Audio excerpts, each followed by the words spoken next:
Hello everyone, welcome to sqadia.com, and in this section of our lecture topic we will talk about the treatment of genital tuberculosis.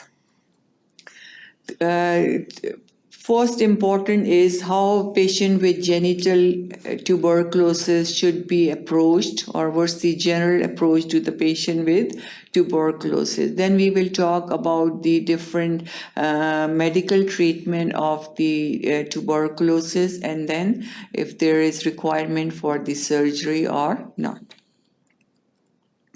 So treatment of genital tuberculosis is a general treatment. It can be chemotherapy or it can be surgery. The chemotherapy or the drugs used for tuberculosis known as anti-tuberculin drugs. There are the common drugs for tuberculosis is INH known as isoniazid or rifampicin, pyrazinamide and ethambutol. The oral dose for the adults for INH or isoniazid is 5 milligram. This is depending on the weight of the patient. How much is the weight is 5 milligram per kilogram of the body weight, but should not exceed 300 milligram. So maximum is 300 milligram and it should be given according to the weight of the patient. Isoniazid. The action of isoniazid is bactericidal. It causes the death of the tuberculin bacillus. So bactericidal cause the death bactericidal. The toxicity of the isoniazid affects the liver, hepatitis, or it can cause peripheral neuropathy. It involves the nerves, so peripheral neuropathy. The test done for the patients who are on INH or isoniazid is since it affects the liver function test should be done combined. It can be given in combination with pyridoxine 50 milligram daily. Then we have rifampicin. The dose of rifampicin is till 10 milligram up to maximum of 600 milligram. Again 10 milligram per kilogram of the body weight. Again it's bactericidal. Hepatic dysfunction, orange discoloration of the urine, and it can cause fever or febrile reaction. So it affects the liver also. So we have the things that should be avoided during the treatment with rifampicin is oral contraceptive should be avoided, and then liver function test should be performed, especially the AST, aspartate.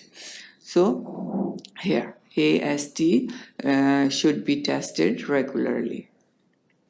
Then pyrazinamide, the 20 to 25 milligram per kilogram, maximum of 2 grams.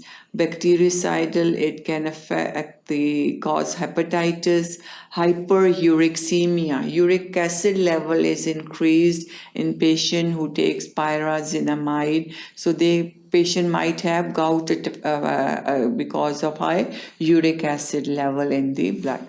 GI upset and arthralgia, pain in the joints, arthralgia. Gastrointestinal upset. Then we have active against intracellular dividing form of mycobacterium, and the other important thing is again monitor the level of AST or aspartate. Then ethambutol 15 to 20 milligram per kilogram, maximum 2.5 gram. It's bacteriostatic, means it slows the growth of or division of the bacteria. It affects the vision, it affects the optic nerve, causing optic neuritis, and it can cause loss of vision. So ethambutol has more visual abnormalities or visual side effects. defects. Besides, the other all have liver involvement, and so the regular testing of the liver is important. So liver function test should be performed regularly. And then this, since vision is involved and eyes are involved, ophthalmoscope is performed before, prior to therapy. All these medicines is by weight, is per kilogram dosage, and there is a limit, maximum limit also. Surgery is indications for surgery if there is no response to treatment, or if the patient is unresponsive to treatment or to anti-tuberculin chemotherapy. Then if there is pyosalpinx, or if there is abscess formation or pyometria, usually the surgery is performed to drain the abscess, to remove the abscess. If there is persistent menorrhagia, excessive menstrual bleeding. Contraindications to the surgery if there is presence of active TB in extragenital site. There is, if there is favorable response to antimicrobial therapy, or if there is accidental discovery of TB on tubo-ovarian mass. So all these are contraindications of the surgery. Indications, conditions in which we should do the surgery is if there is unresponsiveness to anti-tuberculin chemotherapy, if there is pyosalpinx pus in the fallopian tube, if there is ovarian abscess, if there is persistent menorrhagia or excessive menstrual flow. Then contraindications, if there is extragenital tuberculosis, we should avoid. If there is favorable response to tuberculin therapy, it should be avoided. If there is accidental discovery of tubo-ovarian mass, it should not be performed. This is the diagram that shows one surgical procedure in which total hysterectomy, total removal of the uterus. Hysto is for uterus, ectomy is removal with both bilateral salpingo-oophorectomy. Here, removal of the uterus and the ovaries and the fallopian tube. Bilateral salpingo-oophorectomy.